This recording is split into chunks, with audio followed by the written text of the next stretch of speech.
370 millions de francs CFA et 12 distinctions, c'est la récompense de l'État à la Fédération nationale des sports paralympiques et ses athlètes. Rentrés de Rio avec une médaille d'argent, ils ont été honorés par le Premier ministre Daniel Kablan-Duncan. Nous sommes réunis ce jour, encore une fois, pour magnifier l'effort et l'excellence par la célébration du courage et du mérite de nos vaillants athlètes ayant participé aux Jeux paralympiques de Rio, organisés du 7 au 18 septembre 2016. Comme pour les héros olympiques, Fatima Diasso, la médaillée d'argent, reçoit la somme de 40 millions de francs CFA et une villa du même montant. Elle est faite officier dans l'ordre national. Un grand merci au président de la République et l'ensemble des membres du gouvernement. Cette distinction-là me va vraiment droit au cœur et je ne peux que dire merci et on va dire, j'ai patienté mais j'ai pas été déçue. 10 millions aux finalistes du 200 mètres, Nombo Jean-Luc, officier dans l'ordre du mérite ivoirien. Les encadreurs n'ont pas été oubliés. Le guide athlète et l'entraîneur de Fatim repartent avec 15 millions chacun. 5 millions de francs pour l'entraîneur de Nogbo, le médecin et le directeur technique national.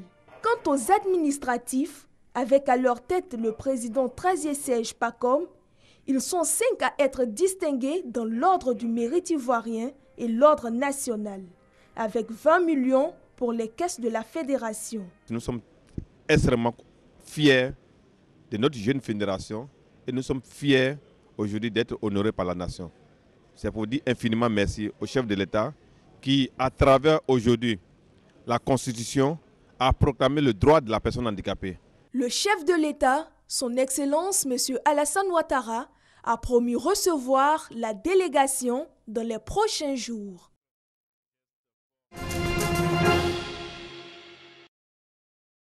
Ces deux journalistes français, Ghislaine Dupont et Claude Verlon, assassinés le 2 novembre 2013 à Kidal au Mali, ont inspiré les Nations Unies qui, à partir de cette date, ont décrété une journée consacrée à la fin de l'impunité pour les crimes commis contre les journalistes.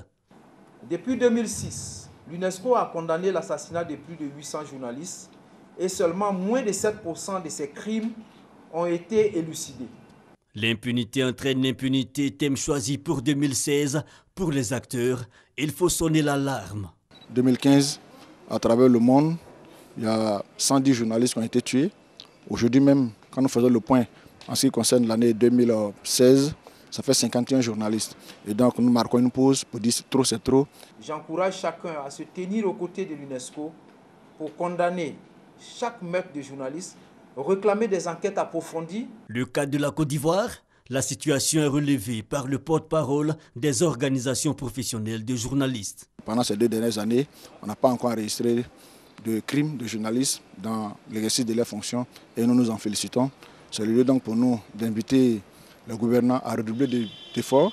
Engagement pris donc par l'État de soutenir les journalistes et garantir de meilleures conditions de travail. La liberté de presse est une réalité tangible que le gouvernement s'efforce de garantir pour le développement du secteur de l'information et de la communication en Côte d'Ivoire. Le financement apporté chaque année par l'État ivoirien à la presse nationale et privée témoigne éloquemment de cette volonté. Les 195 États membres de l'UNESCO invités donc à faire le nécessaire pour renforcer leurs lois en matière de répression de toute violence envers les journalistes.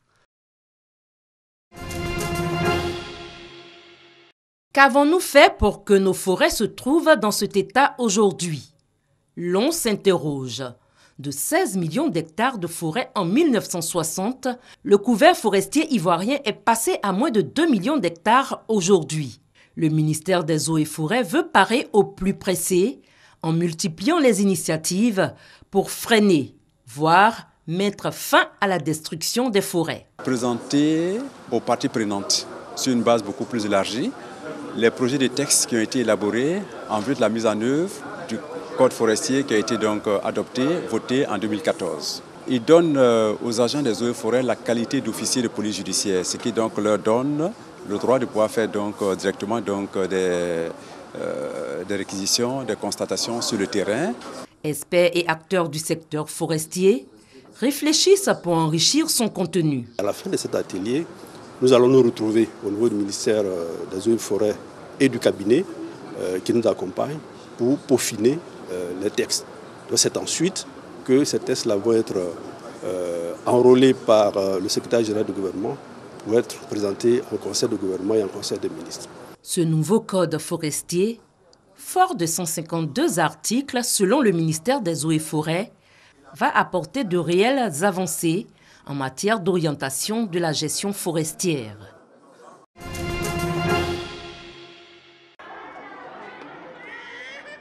Goulmire a 2 ans et pèse tout juste 5 kilos, la moitié du poids idéal pour son âge. C'est le 7e enfant de Marpari et elle est à nouveau enceinte. Selon la tradition, ici au Baloutchistan, elle a nourri ses enfants avec des herbes broyées mélangées à de l'eau ou du lait. Elle leur a aussi donné du thé et du sucre tout en les allaitant, mais seulement 2 fois par jour. Tous mes bébés étaient faibles après la naissance. C'est peut-être parce que mon lait n'est pas bon. Une idée souvent fausse, pourtant très répandue dans cette province, la plus pauvre du Pakistan. Mais les cas comme celui de Goulmire ne sont pas cantonnés au Baloutchistan. 44% des enfants du pays souffrent de retard de croissance, l'un des taux les plus élevés au monde. Petite taille, développement incomplet du cerveau, risque de maladie cardiaque ou diabète, les conséquences sont souvent irréversibles. 44% des enfants qui ont un retard de croissance au Pakistan, c'est une crise, une urgence majeure. Ça a un impact considérable par la suite sur la population active, sur le PIB du pays surtout. Plusieurs études affirment que le manque de lait maternel est l'une des principales causes de cette malnutrition infantile. La faute à des croyances erronées, un allaitement souvent insuffisant et la situation précaire des jeunes mères dans les zones rurales forcées de retourner travailler dans les champs. Beaucoup croient également que le lait en poudre est meilleur pour la santé. Et au lieu d'encourager les mères à utiliser leur colostrum, un concentré d'anticorps et de nutriments au début de la lactation, des médecins peu scrupuleux leur prescrivent du lait maternisé. La plupart de ces docteurs conseillent les mamans, mais dans leur intérêt à eux. Parce que quand ils vendent ce lait industriel, ils touchent une commission. Un danger de plus pour les nouveau-nés, car dans beaucoup de familles pauvres, on n'utilise qu'une cuillerée de poudre par biberon, trop souvent mélangée à de l'eau non potable. Seul un tiers des mères pakistanaises allaitent exclusivement leurs enfants pendant leurs 6 premiers mois, comme le recommande l'Organisation mondiale de la santé. Le pays a encore beaucoup de chemin à faire pour protéger les prochaines générations.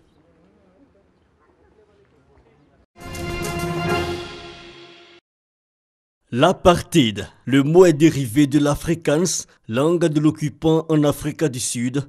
Apartheid signifie séparation, mise à part, une politique de développement séparée au détriment d'une partie de la population. Voici la configuration de la société sud-africaine au moment de l'apartheid.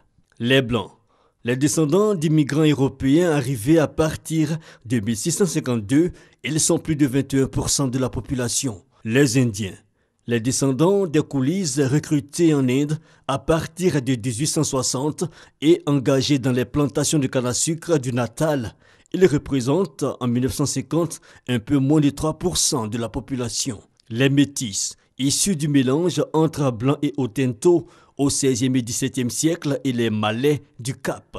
Ils constituent 9% de la population en 1950. Puis les Noirs ou Bantous, 67% de la population au moment de la mise en place de l'apartheid, conceptualisée à partir de 1948 en Afrique du Sud. Cette politique s'articulait autour de la division politique, sociale, économique et géographique de la population. Élaboré par le Parti national, il sera aboli le 30 juin 1991, une abolition due à l'action soutenue du combattant de la liberté Nelson Mandela et de la mobilisation des Nations Unies qui, par la voix de l'ONU, condamnera l'apartheid le 10 novembre 1959.